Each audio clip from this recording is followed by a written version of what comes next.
BJP తెలంగాణలోని ఎమ్మెల్యేలు కొనుగోలు చేస్తూ భయాందోళనకు గురి చేస్తుందని సిపిఐ రాష్ట్ర కార్యదర్శి కోనమనేని సాంబశివరావు ఆగ్రహం వ్యక్తం చేశారు. ఖమ్మం జిల్లా కేంద్రంలోని సిపిఐ కార్యాలయంలో ఏర్పాటు చేసిన మీడియా సమావేశంలో ఆయన పాల్గొన్నారు. కేంద్ర ప్రభుత్వం సర్వ వ్యవస్థలు నాశనం చేస్తుందని ఆరోపించారు. లక్షల కోట్లు సంపాదిస్తున్న అంబానీతో పాటు అనేక మందిని సిబిఐ విచారించాలని డిమాండ్ చేశారు. కల్వకుంట్ల కవిత విషయంలో సిబిఐ న్యాయపరంగా నిష్పక్షపాతంగా విచారణ చేపట్టాలని అన్నారు. అదేవిధంగా పబ్లిక్ మీ టీవీ ఛానల్స్ ముందు డైరెక్ట్గా చేస్తే నష్టమేముంది, వాళ్ళు ఏం చెప్తారో మీరేం అడుగుతారో తెలుస్తుంది.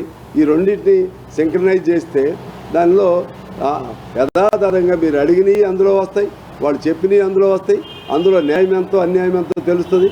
కాబట్టి ఆ ఓపెన్నెస్ అనేది స్పష్టంగా దాన్ని మేము సిపిఐ పార్టీకి డిమాండ్ చేస్తున్నాం. అది సాధ్యమైంది, సాధ్యం కాదనే సమస్య లేదు. కోర్టుల్లోనే నడుస్తుండగలిగింది. ఇవాళ ఇక్కడ ఇంకా మరింత అవసరం ఉంది. కోర్టుల్లో జనరల్గా పారదర్శకంగానే ఉంటుంది.